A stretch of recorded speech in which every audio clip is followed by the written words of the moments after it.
difference really. You could pick a panda. It works well versus dual slaughter, but it's really up to you. It's what strategy you plan on using. Now, I want you to pay some attention to what goes on relatively soon. I'll let you know when it's going to happen. So what's going on here is he's just creeping out the middle camp because he can at this point, and one of the reasons that getting this many archers isn't such a great idea is because of Coil Nova. Now, when the DK is level 3 and the Lich is level 1, he's going to be able to kill off at least 2 or 3 archers, which is kind of annoying because it's going to slow your creeping down very, very much. Now, Rain is making this DR chase him. And look at those ghouls going down to the bottom of the map. Now, the DK and the Lich are just harassing these archers here. But he's going to try and, like, Czech is really harass happy. He wants to creep out. Excuse me. He wants to creep up his panda while he harasses with the DR. So as you can see, he's harassing. Now the DK knows that the DR has the TP, and the DR isn't so close to the army.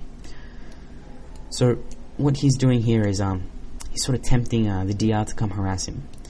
Now by doing this, he's splitting the army up, and he's sending his ghouls to the Tree of Life. So he's basically getting the DR to. He's tempting the DR to chase him. Now, normally you'd. Well, Czech would have cleared that.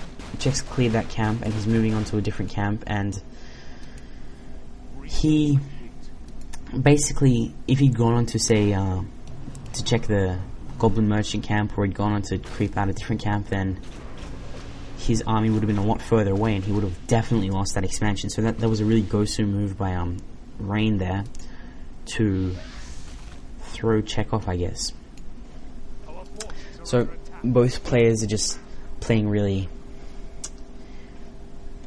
aggressively, which makes for an action-packed game usually.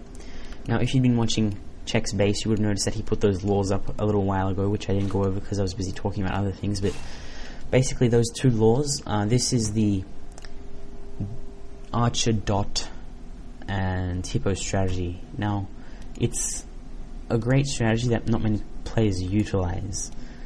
The DR and the archers basically mean that the undead player can't do anything about your expansion at T1 or T2. Cherry Rain almost took the expansion down, but he got a bit unlucky, I guess, because Czech didn't really. He wasn't too far away from his DR when he wanted to TP. So the strategy basically revolves around, it's an economic strategy. What you want to do is, your units are cheap and effective. You can cast Fairy Fire, you can cast Cyclone, all this stuff. Well, Cyclone is T3, but he can't dispel Fairy Fire until T3, which is a huge problem. Now, if you can't dispel Fairy Fire until T3, that means he has to tech to T3 to dispel, to get the spell, which is going to cost him a lot of money, while it's not costing you very much at all, since a Destro is like 5 food and a lot of gold. I don't know exactly how much. I think it's 400 something. Now, if he's forcing you to do that, and you've got an expansion as an elf player, then you're at a huge advantage, which is awesome. So, it's a strategy that really revolves around economy. And the reason it works on a map like this, a small map like this, is because he can't get like 5-5-3 hero levels. So, just some more aggressive play by both players. Cherry Rain gets unlucky for a second time because he hasn't forced Czech to TP in, and he does get some Coil Nova sniping kills here, but nothing too substantial. Now, Czech's just researched Master Training, so perfect timing here.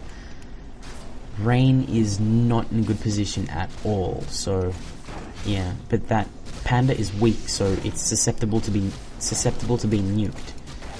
So he can make Czech waste his greater healing potion, or make him starve the Panda out or something. Yeah, so just a small skirmish.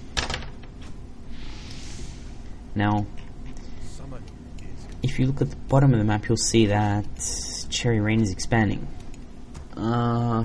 Rule of the thumb, guys. 1 undead mine is worth 2 elf mines.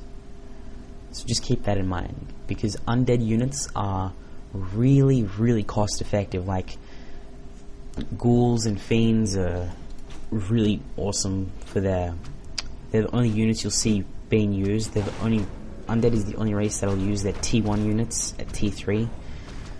Now we have a battle here. This is like the worst possible positioning for Czech you could ever have, because Rain has sleep, he has destros, he has a tower about to finish, and he has a DL and all that good stuff, and the pan just went down. Really bad position for Czech to have fought in. Now the reason that the dual wind strategies work is because, think about it, you have 3 units that the winds can produce. You have the Hippogriff, which counters basically destros, and it can counter Gargs if you have some archers and dryads mixed in. Then you have Fairy Dragons, which are basically an aerial archer, so they're great for harassing, I guess. They're great versus human stuff. And you have dots, which are, well, it speaks for them like a dot. Come on, guys, it's awesome. Now, since Rain knows that Czech lost his hero, he's gonna hit the Tree of Life. For you undead players out there, if you have Frenzy and you're fighting a panda user and you've killed the panda and the elf player has an expansion, then the very first thing, like, your priority, like, should be straight away to take his expansion down if you can.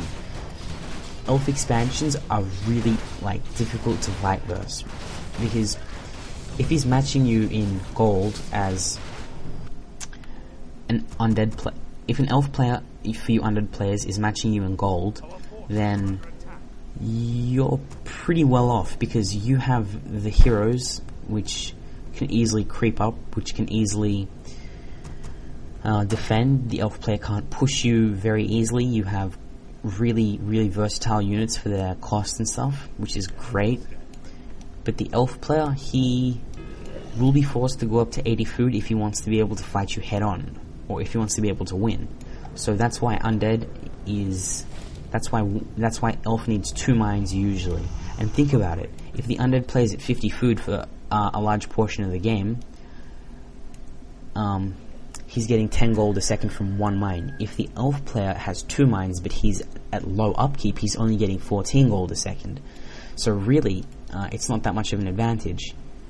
So you should really think about sitting at 50 food for a while and trying to mass up some gold to spend on orbs, spend on scrolls, spend on upgrades, stuff like that. So we have a little skirmish here. For you elf guys out there, don't really be afraid to fight versus spirit towers and stuff. Like, if you have to push into his base, or if you have to push an expansion, then don't fear pushing into it, because he's got spirit towers, or he's got some cold towers up. Your panda buff damages buildings quite a bit. You can just spam buff on the buildings if you must, or whatever. So yeah, we'll see a little skirmish here. Now Rain doesn't really want to fight because it's 66 food versus 59, and he